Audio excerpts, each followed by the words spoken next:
Friends எல்லாருக்கும் வணக்கம். நம்ம ஏற்கனவே ரீமர்ஸ் அப்படின்ற டாபிக்க பார்த்தோம். இப்ப அத தொடர்ந்து அதனுடைய கன்டினியூட்டி ஹேண்ட் ரீமர்ஸ் அப்படின்ற டாபிக்க நம்ம இந்த வீடியோல பார்க்க போறோம். ஓகேவா? இதுல என்னென்ன ஹேண்ட் ரீமர்ஸ பத்தி என்னென்ன பார்க்க போறோம் அப்படின்னா, state the general features of hand reamers. அதாவது ஹேண்ட் ரீமரினுடைய பொதுவான சிறப்புகள் என்னென்ன அப்படின்னு சொல்லிட்டு பார்க்க போறோம். அடுத்தது identify the types of hand reamers. அதாவது ஹேண்ட் ரீமரினுடைய டைப்ஸ நம்ம எப்படி ஐடென்டிஃபை கண்டுபிடிக்கிறது அப்படின்னு சொல்லிட்டு பார்க்க போறோம். அடுத்தது distinguish between the uses of straight fluted and helical fluted reamers. அதாவது ஸ்ட்ரெயிட் ஃப்ளூட்டட் ஹேண்ட் ரீமரும் ஹெலிக்கல் ஃப்ளூட்டட் ஹேண்ட் ரீமருக்கும் உள்ள வித்தியாசம், அதனுடைய யூசஸ். அடுத்தது name the materials from which reamers are made and specify reamers. அதாவது ரீமரை எப்படி எந்த மெட்டீரியல்ல தயாரிக்கிறாங்க அப்படின்றத பத்தி இந்த டாபிக்ல ஃபுல்லா இந்த வீடியோல பார்ப்போம். ஓகேவா? இப்ப இதான் இந்த படத்துல கொடுத்திருக்கிறது தான் ஹேண்ட் ரீமர். ஓகேவா? ஹேண்ட் ரீமரு. இப்ப அதுல என்ன சொல்லியிருக்காங்க அப்படின்னா, hand reamers are used to ream holes manually using tap wrenches. அதாவது டேப் ரிஞ்சை பயன்படுத்தி ஹேண்ட் ரீமரை, ஓகேவா, டேப் ரிஞ்சை பயன்படுத்தி ஹேண்ட் ரீமர் மூலமா நம்ம ரீமிங் செய்யலாம், ரீமிங் ஆப்ரேஷன் செய்யலாம் அப்படின்னு சொல்றாங்க. அடுத்தது thus reamers have a long taper lead. This allows to start the reamer straight and in alignment with the hole being reamed. அதாவது இந்த ஹேண்ட் ரீமர்ல நீளமான டேப்பர் லீடு இருக்கும். ஓகேவா? இந்த நீளமான டேப்பர் லீடு இருக்கிறதுனால ரீமர் நேராகவும் துளையினுடைய மைய கோட்டுடன் நேராக அமைந்து ரீமிங் செய்ய முடியும் அப்படின்னு சொல்றாங்க. ஓகேவா? அடுத்தது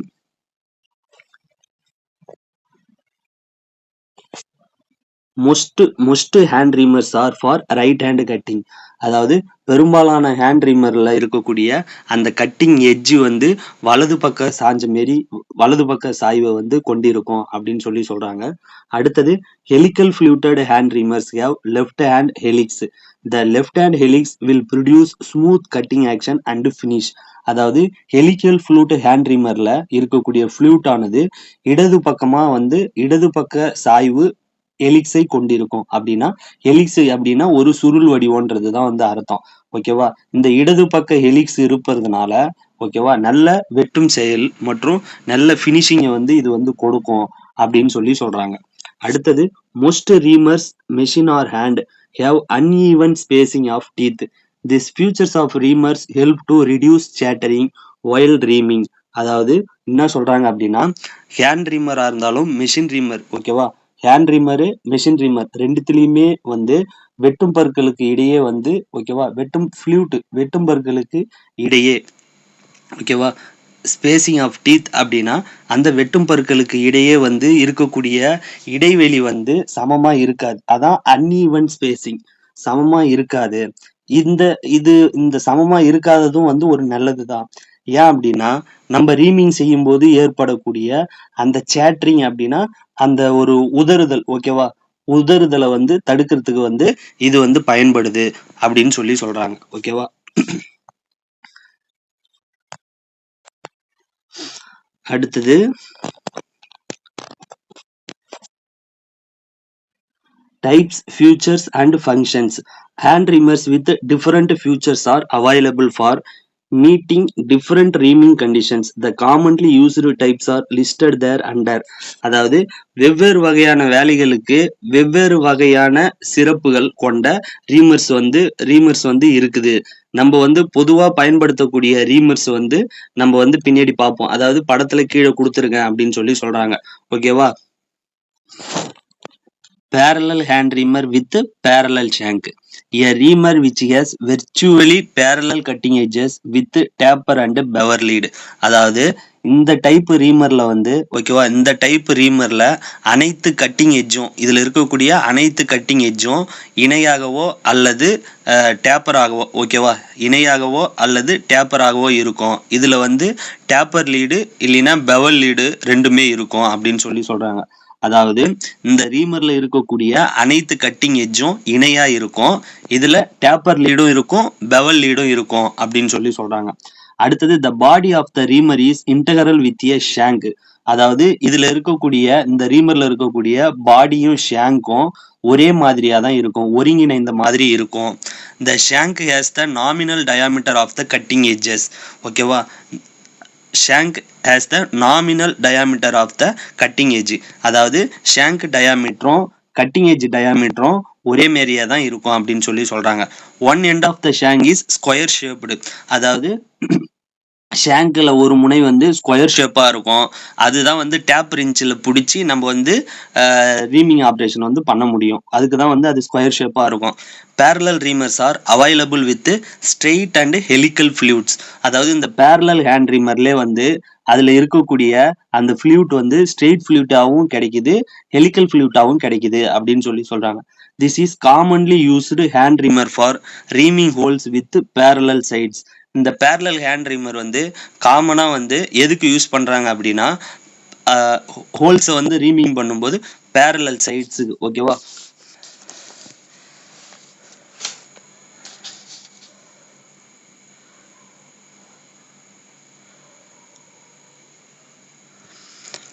அதாவது this commonly used hand reamer for reaming holes with parallel sides. அதாவது இதுல நம்ம இந்த ஹோல்ஸ்ல வந்து ரீமிங் பண்ணும்போது இந்த ஹோல்ஸ் வந்து இணையாக, ஓகேவா, இணையாக ரீமிங் செய்யப்படுகிறது. ஓகேவா, இணையாக ரீமிங் செய்யப்படுகிறது அப்படின்னு சொல்லி சொல்றாங்க. Reamers commonly used in workshop produce H7 holes. அதாவது இந்த ரீமர்ஸ் வந்து H7 அக்யூரிசிக்கு வந்து அந்த துளைகளை வந்து ஃபினிஷிங் செய்யறதுக்கு பயன்படுது. ஓகேவா, H7 அப்படின்றது வந்து நம்ம அடுத்தது பார்ப்போம். Tolerance, fits, limits. அதுல வந்து ஹெச்ன்றது வந்து ஹோல் சைஸை குறிக்கும், 7ன்றது வந்து இப்போ ஹோல் டயா அப்படின்னா பிளஸ் ஆர் மைனஸ் வந்து டாலரன்ஸ் வந்து இருக்கும். அதுதான் வந்து அந்த H7ன்றதுக்கு உண்டான அர்த்தம். அந்த அக்யூரிசியில வந்து ஹோல்ஸை வந்து நம்ம நல்ல ஃபினிஷிங் ப்ரொடியூஸ் பண்றதுக்கு இந்த ரீமர்ஸ் வந்து பயன்படுது அப்படின்னு சொல்லி சொல்றாங்க. ஓகேவா, அடுத்து ஹேண்ட் ரீமர் வித் பைலட். இந்த படத்துல கொடுத்துருக்காங்க பாருங்க. இந்த படத்துல கொடுத்துருக்கிறது தான் வந்து ஹேண்ட் ரீமர் வித் பைலட். ஓகேவா, இப்போ வந்து இதுல என்ன சொல்றாங்க அப்படின்னா, for this type of reamer a portion of the body is cylindrically ground to from a pilot at the entering end.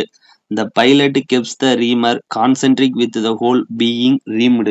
அதாவது இந்த வகை ரீமரினுடைய உடற்பகுதி பாடி பகுதியில், ஓகேவா, இந்த வகை ரீமரின் பாடி பகுதியின் நுனி முனையில வந்து உருளையா கிரைண்டிங் செஞ்சிருப்பாங்க. ஓகேவா, உருளையாக கிரைண்டிங் செஞ்சிருப்பாங்க. அதை தான் வந்து நம்ம வந்து பைலட் அப்படின்னு சொல்லி சொல்றோம். ஓகேவா, இது எதுக்குன்னா ஹோல்ஸை ரீமிங் செய்யும் பொழுது அந்த ரீமரை வந்து தன் மையத்துல பிடித்து வழி நடத்துறதுக்கு தான் வந்து அந்த பைலட் வந்து பயன்படுது அப்படின்னு சொல்லி சொல்றாங்க. ஓகேவா, அடுத்தது socket reamer with parallel shank. ஓகேவா, socket reamer with parallel shank. This reamer has tapered cutting edges to suit metric Morse tapers. The shank is integral with the body and is square shaped for driving. The flutes are either straight or helical. The socket reamer is used for reaming internal Morse taper holes. இதை வந்து ஞாபகம் வச்சுக்கோங்க, எக்ஸாம்ல கேட்பாங்க. அதாவது இந்த வகை ரீமரினுடைய cutting edge வெட்டும் விளிம்பு வந்து அந்த மெட்ரிக் மோர்ஸ் டேப்பருக்கு தகுந்தாற் போல் வந்து சரிவாக இருக்கும். ஓகேவா, சரிவாக இருக்கும். இதனுடைய ஷேங்க், இந்த ரீமரினுடைய ஷேங்க்கும் பாடியும் ஒருங்கிணைந்த மாதிரி ஒரே இதாதான் இருக்கும். அது இந்த படத்துல கொடுத்துருக்காங்க பாருங்க. ஓகேவா, இதுதான் வந்து டேப்பர் ஷேங்க். இதனுடைய ஃப்ளூட்டு பாடி இது ரெண்டும் வந்து ஒருங்கிணைந்த மாரி இருக்கு அப்படின்னு சொல்லி சொல்றாங்க. இத வந்து நம்ம அந்த டேப் ரேஞ்சில் பிடிச்சி நம்ம ரீமிங் பண்றதுக்கு இதனுடைய ஹெட் வந்து ஸ்கொயர் ஷேப்பா இருக்கும். இதனுடைய ஹெட் வந்து ஸ்கொயர் ஷேப்பா இருக்கும் அப்படின்னு சொல்லி சொல்றாங்க. இத பயன்படுத்தி நம்ம வந்து ரீமிங் செய்யலாம், டேப் ரேஞ்சில் வச்சு ரீமிங் செய்யலாம் அப்படின்னு சொல்லி சொல்றாங்க. அடுத்தது இதனுடைய கட்டிங் எட்ஜ் வந்து இதனுடைய கட்டிங் ஃப்ளூட் வந்து நேராகவோ அல்லது helical shape, straight or helical அப்படின்னா சுருள் வடிவத்துல வந்து இருக்கலாம் அப்படின்னு சொல்லி சொல்றாங்க. அடுத்தது இந்த வகை ரீமரை கொண்டு நம்ம மோர்ஸ் டேப்பர் ஹோல்ஸை வந்து நம்ம வந்து நல்ல ஃபினிஷிங்ல ரீமிங் செய்யறதுக்கு வந்து socket reamer with parallel shank பயன்படுத்தி மோர்ஸ் டேப்பர் ஹோல்ஸை வந்து நம்ம இன்டர்னல் மோர்ஸ் டேப்பர் ஹோல்ஸை நம்ம வந்து ரீமிங் செய்யலாம் அப்படின்னு சொல்லி சொல்றாங்க. ஓகேவா, அடுத்தது வந்து taper pin hand reamer.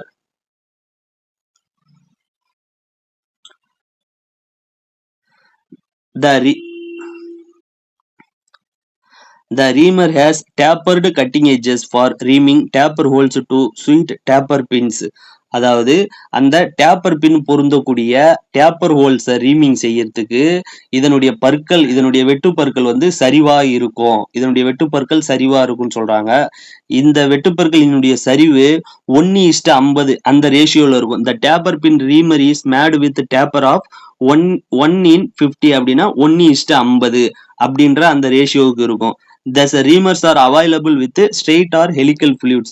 இந்த ரீமரும் வந்து எப்படி நம்மளுக்கு கிடைக்குது அப்படின்னா ஸ்ட்ரெயிட் ஆர் ஹெலிக்கல் ஃப்ளூயிட்ஸ், அதாவது நேராகவோ அல்லது சுருள் வடிவ வெட்டுப்பற்களை கொண்டதா இருக்கும் அப்படின்னு சொல்றாங்க. ஓகேவா. அடுத்தது use of straight and helical fluid reamers, அதாவது இதனுடைய ஸ்ட்ரெயிட் அண்ட் ஹெலிக்கல் ஃப்ளூயிட் ரீமர்ஸினுடைய use. Straight fluted reamers are useful for general reaming work. இதை நல்லா ஞாபகம் வச்சுக்கோங்க. ஓகேவா. இது வந்து கேட்பாங்க, ஜென்ரல் ரீமிங் ஒர்க்குக்கு வந்து எந்த ஃப்ளூட் ரீமர் வந்து யூஸ் பண்ணுவாங்க அப்படின்னு கேட்டாங்கன்னா ஸ்ட்ரெயிட் ஃப்ளூட்டட் ரீமர்ஸை வந்து ஜென்ரல் ரீமிங் ஒர்க்குக்கு வந்து பயன்படுத்துவாங்க. Helical fluted reamers are particularly suitable for reaming holes with keyway grooves or special lines cut into them. The helical fluids will bridge the gap and reduce binding and chattering. அதாவது இந்த helical fluids ரீமரை வந்து பிரத்யேகமான வேலைகளுக்கு, ஓகேவா, அதாவது special வேலைகளுக்கு use பண்ணுவாங்க அப்படின்னு சொல்றாங்க. அதாவது என்னென்ன வேலைகள் அப்படின்னு பாத்தீங்கன்னா, அதாவது கீவேஸ் அப்படின்னா சாவி பள்ளம், ஓகேவா, கீவே குரூஸ் ஹோல்ஸ், அந்த மாரி கீவேஸ் அப்படின்னா சாவி வரிப்பள்ளங்கள், குரூஸ், அப்புறம் ஸ்பெஷல் லைன்ஸ் கட் இன்டு தம், அதாவது இந்த ஹெலிக்கல் ஃப்ளூயிட் ரீமரை பயன்படுத்தி. இந்த ஹெலிக்கல் ஃப்ளூயிட் ரீமரை வந்து நீ பயன்படுத்தும் போது அதுல வந்து அந்த உதறல், ஓகேவா, அதுல வந்து அந்த உதறல் இருக்காது. அதே மாரி அதுல வந்து ரீமர் ஹோல்ஸ்ல வந்து சிக்கி கொள்வதும் வந்து இருக்காது. அதாவது மற்றதை காட்டிலும் இதுல வந்து கொஞ்சம் கம்மியா இருக்கும் அப்படின்னு சொல்றாங்க. Material of hand reamers. when the reamers are made as one piece construction, high speed steel is used.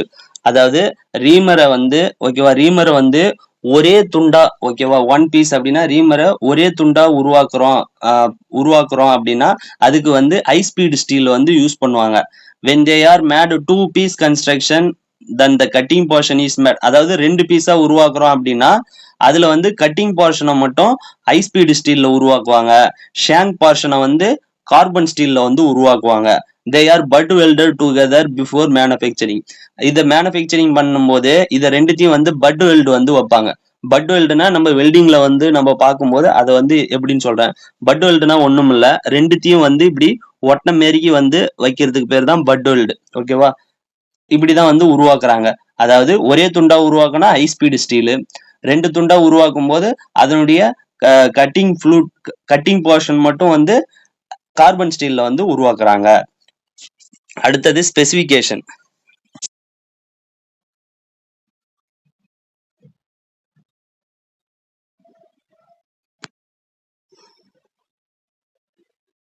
அடுத்தது ஹேமரை வந்து எப்படி ஸ்பெசிபிகேஷன் ஆஃப் ரீமர், ஹேமர் எப்படி ஸ்பெசிஃபை பண்றாங்க அப்படின்னா, to specify a reamer the following data is to be given.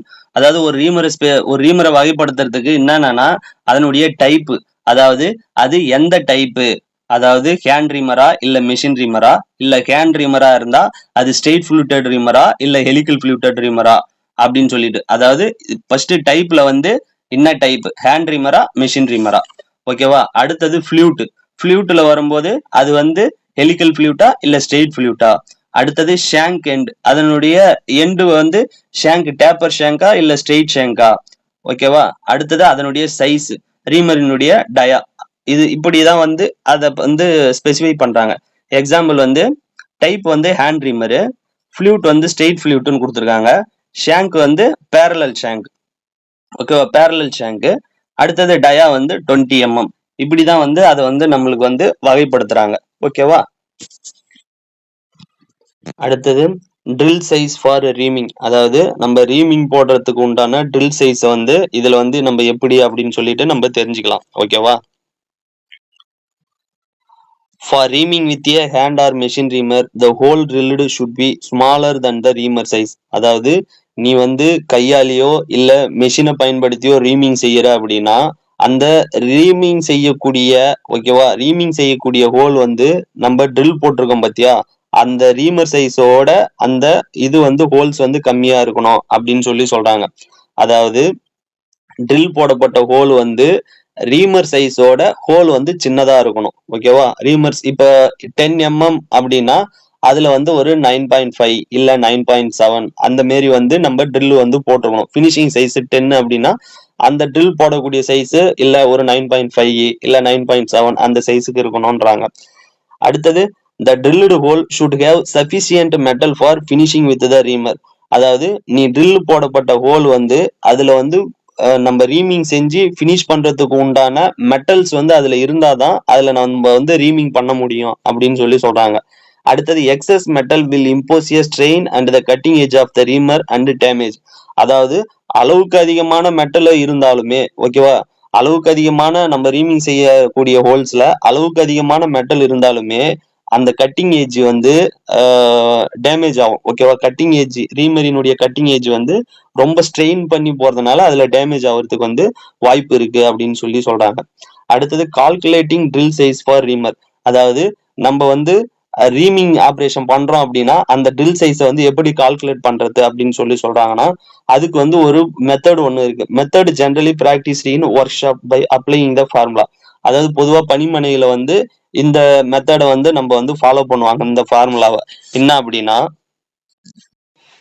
இப்ப வந்து நம்ம வந்து இந்த ட்ரில் சைஸ் ஓகேவா நம்ம வந்து எப்படி கால்குலேட் பண்றது அப்படின்னா அதுக்கு ஃபார்முலா கொடுத்துருக்காங்க பாருங்க. Drill size equal to reamed size minus under size plus over size. அப்பதான் வந்து நம்ம வந்து அந்த ட்ரில் சைஸுக்கு தக்கன ஓகேவா அந்த ரீமர் செய்யக்கூடிய ரீமிங் செய்வதற்கு உண்டான ட்ரில் சைஸ் எப்படி தேர்ந்தெடுக்கிறதுனா இந்த ஃபார்முலாவை பயன்படுத்தி தான் வந்து நம்ம வந்து அதை வந்து தேர்ந்தெடுக்க முடியும். Drill size equal to reamed size minus under size plus over size. ஓகேவா the finished size அப்படின்னா finished size is the diameter of the reamer. இப்போ 10 mm நமக்கு வந்து ரீமிங் செஞ்ச ஹோல்ஸ் ஃபினிஷ்ல கிடைக்கணும் அப்படின்னா இந்த ஃபார்முலாவை பயன்படுத்தினா அந்த ரீமிங் செஞ்சதுக்கு அப்புறம் அதனுடைய டயாமீட்டர் 10 mm கரெக்டா ஃபினிஷ்டு சைஸ் வந்து கிடைக்கும் அப்படின்னு சொல்லி சொல்றாங்க. அடுத்தது அண்டர் சைஸ்.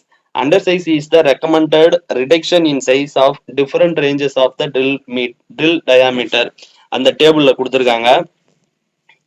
இதுதான் வந்து அண்டர் சைஸ் ஃபார் ரீமிங். ஓகேவா அண்டர் சைஸ் ஃபார் ரீமிங் அதாவது diameter of the ready reamed hole. அதாவது நமக்கு வந்து ஃபினிஷிங் செஞ்சது வந்து நம்ம 5 mmக்கு கீழே இருக்கணும் அப்படின்னா அதனுடைய ட்ரில்லினுடைய போர் சைஸ் வந்து அந்த 0.1 0.2 இந்த அளவுல வந்து இருக்கணும். இப்ப இந்த டேபிள் வந்து நீங்க ஞாபகம் வச்சுக்கிட்டு இப்ப நான் இது வந்து கீழே வந்து உங்களுக்கு கரெக்டா சொல்றேன் பாருங்க. அதே மாதிரி இந்த over size it is generally considered that twisted drill will make a hole larger than this diameter. Oversize for calculation purpose it's taken எல்லாத்துக்குமே வந்து 0.05 mm drill diameter over size. ஓகேவா ஓவர் சைஸ் லைட் மெட்டல்ஸ் அதாவது ரொம்ப லேசான மெட்டலுக்கு வந்து under size வந்து 50% லார்ஜரா எடுத்துக்கலாம். ஓகேவா அண்டர் சைஸ் வந்து 50% லார்ஜரா வந்து நம்ம வந்து எடுத்துக்கலாம். அண்டர் சைஸ் இல்லைன்னா ஒரு 5 இருக்குது அப்படின்னா அதுல வந்து ஓவர் சைஸ் வந்து ஒரு 50% அதுல வந்து நம்ம இது பண்ணி கால்குலேஷன் பண்ணி எடுத்துக்கணும் அப்படின்றாங்க. இப்ப எக்ஸாம்பிள் வந்து இதுல கொடுத்துருக்காங்க பாருங்க. A hole is to be reamed on a mild steel with 10 mm reamer hole. அதாவது பினிஷிங் செஞ்ச ரீமிங் போடப்பட்டு பினிஷிங் உண்டான டயா வந்து 10 mm இருக்கணும். இதுக்கு வந்து what will be the diameter of the drill for drilling the hole before reaming. நீ reaming பண்றதுக்கு முன்னாடி அதுல வந்து எத்தனை ட்ரில் வந்து நீ போடுவ அப்படின்னு கேக்குறாங்க. அதுக்கு ஃபார்முலா நம்ம மேல படிச்சோம். Reamed size minus under size plus over size. இப்போ வந்து இந்த இதுல கொடுத்துருக்காங்க பினிஷிங் சைஸ் வந்து 10 mm கொடுத்துருக்காங்க. Under size as per table இந்த 10 mmக்கு ஓகேவா இந்த 10 mmக்கு அதனுடைய அண்டர் சைஸ் வந்து எவ்வளவு கொடுத்துருக்காங்க அப்படின்னா அந்த டேபிள்ல அண்டர் சைஸ் அதாவது 5 10 15 20 ஓகேவா இதுக்கு நேரா வந்து இதுல பார்க்கணும் நீங்க. அப்ப 5னா 0.2 20னா 0.3 ஓகேவா அப்ப 10 போது இந்த 0.2 இந்த 5 to 20 இதுக்குள்ள வரும்போது அந்த 0.2 வந்து நீ எடுத்துக்கணும் அண்டர் சைஸ். அப்ப இதுல வந்து அண்டர் சைஸ் வந்து 0.2 வந்து எடுத்திருக்காங்க. ஓவர் சைஸ் வந்து நான் எல்லா ட்ரில்லுக்குமே வந்து ட்விஸ்ட் ட்ரில் எல்லா ட்ரில்லுக்குமே ஓவர் சைஸ் வந்து 0.05 mm வந்து எடுத்துக்கணும்ன்றாங்க. அப்ப ட்ரில் சைஸ் வந்து ஃபினிஷிங் செய்ய ஹோல்ஸ் வந்து அந்த 10 mm மைனஸ் இந்த 0.2வும் 0.05யும் கூட்டினா 0.25 mm. அப்ப கழிச்சா 9.75 mm வந்து நம்ம ட்ரில் போட்டோம்னா 10 mm ஃபினிஷிங் செய்யப்பட்ட ரீம்டு ஹோல்ஸ் வந்து நமக்கு கிடைக்கும் அப்படின்னு சொல்லி சொல்றாங்க. ஓகேவா? அடுத்தது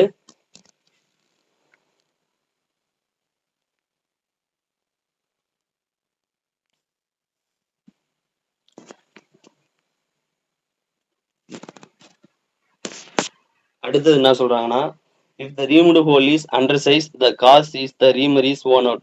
அதாவது ரீமிங் செய்யக்கூடிய ஹோல் வந்து ரொம்ப குறைஞ்ச சைஸ்ல இருந்தது அப்படின்னா அந்த ரீமர் வந்து ஓன் அவுட் ஆயிடும் அப்படின்னு சொல்லி சொல்றாங்க.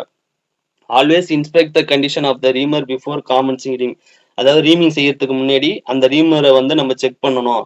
அப்பதான் வந்து for obtaining good surface finish நல்ல உயர்தர முடிப்பு வந்து கிடைக்கும் அப்படின்னு சொல்லி சொல்றாங்க. அடுத்தது யூஸ் ஏ கூலண்ட் ஒயில் ரீமிங் செய்யும் போது நம்ம வந்து கூலண்ட் வந்து யூஸ் பண்ணணும். அப்பதான் வந்து அந்த அதுல வெட்டக்கூடிய அந்த மெட்டல் சிப்ஸ் வந்து ரீமர்ல இருந்து வந்து வெளியில வரும் அந்த ஃபிளூயிட்ஸ்ல இருந்து அப்படின்னு சொல்லி சொல்றாங்க. Advance the reamer slowly into the work. Reaming செய்யும் பொழுது நம்ம வந்து பொறுமையா வந்து ரீமிங் செய்யணும் அப்படின்னு சொல்லி சொல்றாங்க. அடுத்தது அதாவது டிஃபெக்ட்ஸ். ஓகேவா? Defects in reaming causes and remedies. அதாவது ரீமிங் செய்யும் போது ஏற்படக்கூடிய அதனுடைய குறைகள் என்ன, ஓகேவா, அதனுடைய காரணம், அதை நம்ம எப்படி வந்து சரி செய்யறது அப்படின்றது தான் வந்து இவங்க சொல்றாங்க. ரீம்டு ஹோல் அண்டர் சைஸ். அதாவது நம்ம ரீமிங் செய்யக்கூடிய ஹோல் வந்து குறைவா இருக்குது அப்படின்னா அதுக்கு வந்து என்ன காரணமா இருக்கும்னா, if A If a worn-out reamer is used, it may result in the reamed hole bearing undersize. Do not use such reamers. Always inspect the condition of the reamer before using. அதாவது நம்ம வந்து தேஞ்சு போன ரீமரை பயன்படுத்துறதுனால வந்து இது வந்து ஏற்படலாம் அப்படின்னு சொல்லி சொல்றாங்க. இது போல அந்த தேஞ்சு போன ரீமரை வந்து நம்ம வந்து பயன்படுத்தக்கூடாது. நம்ம ரீமரை யூஸ் பண்றதுக்கு முன்னாடி அந்த ரீமரினுடைய ஃப்ளூட்ஸ் எல்லாம் வந்து நல்லா இருக்கா அப்படின்னு சொல்லிட்டு வந்து நம்ம வந்து செக் பண்ணணும் அப்படின்னு சொல்லி சொல்றாங்க. ஓகேவா? அடுத்தது surface finish rough. The causes may be any one of the following or a combinations thereof. அதாவது சர்ஃபேஸ் வந்து ரொம்ப கரடு முரடா ரஃபா இருந்தது அப்படின்னா அதுக்கு உண்டான காரணம் வந்து கீழ்கண்ட காரணத்துல ஏதாவது ஒன்னாவும் இருக்கலாம், இல்ல எல்லாமும் சேர்ந்ததாகவும் இருக்கலாம் அப்படின்னு சொல்லி சொல்றாங்க. என்ன அப்படின்னா இன்கரெக்ட் அப்ளிகேஷன். அதாவது எதுக்கு எதை யூஸ் பண்ணணும் அப்படின்றத தெரிஞ்சு நம்ம வந்து யூஸ் பண்ணணும். சரியா யூஸ் பண்ணாம இருந்ததுதான் இன்கரெக்ட் அப்ளிகேஷன். அடுத்தது ஸ்வார்ப் அகாமுலேட்டட் இன் ரீமர் ஃப்ளூட்ஸ். அதாவது அந்த ரீமர் ஃப்ளூட்ல வந்து அதனுடைய வெட்டப்பட்ட அந்த பிசிறுகள், ஓகேவா, வெட்டப்பட்ட அந்த பிசிறுகள் அதுல வந்து சீவல் மாரி படிஞ்சிருக்கிறதுனாலையும் இருக்கலாம். அடுத்தது இன்அடிக்யூட் ஃப்ளோ ஆஃப் கூலண்ட். அதாவது கூலண்ட் ஆயில் வந்து சரியாக வந்து உள்ள போவாம, அதாவது ஹோல்ஸ் வெட்டும் போது ரீமிங் செய்யும் போது அதுக்குள்ள போவாம இருக்கிறதாவும் இருக்கலாம். ஓகேவா? அடுத்தது ஃபீட் ரேட் டூ ஃபாஸ்ட். நம்ம அதிகமான அழுத்தம்ன்றது வந்து அதிகமான ஊட்டம் தர்றதுனாலையும் நடைபெறலாம். Oil reaming apply a steady and slow feed rate. அதாவது இதை நம்ம இந்த கரடு முரடான சர்ஃபேஸ் பினிஷ் வராம தவிர்க்கணும் அப்படின்னா நம்ம ஒரு கரெக்டான இல்ல கம்மியான, ஓகேவா, கரெக்டான இல்ல கம்மியான ஊட்ட வேகத்தை வந்து நம்ம ஒரே சீரா தரணும் ஃபீட் ரேட்டை அப்படின்னு சொல்லி சொல்றாங்க. அடுத்தது ensure a continuous supply of the coolant. நம்ம ரீமிங் செய்யும் போது அதுல வந்து அந்த கூலண்ட் வந்து தொடர்ச்சியா கண்டினியூஸா வந்து அந்த ரீமிங் ஆப்ரேஷன் முடிகிற வரைக்கும் போயிட்டு இருக்கணும் அப்படின்னு சொல்லி சொல்றாங்க. அடுத்தது do not turn the reamer in the reverse direction. ஓகேவா? அதாவது நம்ம ரீமிங் செய்யும் பொழுது ரீமரை வந்து சடனா வந்து நம்ம ரிவர்ஸ் டைரக்ஷன்ல வந்து நம்ம வந்து திருப்பக்கூடாது அப்படின்னு சொல்லி சொல்றாங்க. இதுதான் வந்து நம்ம ரீமர்ஸ்னா, அதாவது ரீமிங் செய்யும் பொழுது ஏற்படக்கூடிய அதனுடைய குறைகள், அத உண்டான காரணம், அதை எப்படி நம்ம நிவர்த்தி செய்யறது அப்படின்றத வந்து நம்ம ஃபுல்லா பார்த்துட்டோம். ஓகேவா? அடுத்தது இதுல வந்து என்னன்னா, அடுத்தது இப்ப நம்ம சொன்னது எல்லாத்தையும் வந்து இதுல யூஸ் பண்ணி இதுல எப்படி நம்ம ட்ரில் போடுறது, ஓகேவா? அடுத்தது இதுல எப்படி நம்ம ரீமிங் பண்றது அப்படின்றத ஃபுல் எல்லாத்தையும் வந்து இதுல வந்து காட்டியிருக்காங்க, ஓகேவா? இதை வந்து நீங்க படிச்சு பார்த்தாலே வந்து இதுல வந்து உங்களுக்கு வந்து தெரிஞ்சிடும். இதுல படிச்சு பார்த்தாலே வந்து இதுல உங்களுக்கு வந்து ஃபுல்லாவே தெரிஞ்சிடும், ஓகேவா? அதுல அப்படி உங்களுக்கு ஏதாவது இது இருந்துச்சு அப்படின்னா நீங்க என்கிட்ட சொல்லுங்க, ஓகேவா? Thank you friends. எதா இருந்தாலும் நீங்க கமெண்ட் செக்ஷன்ல கமெண்ட் பண்ணுங்க, ஓகேவா? நன்றி ஃப்ரெண்ட்ஸ், வணக்கம்.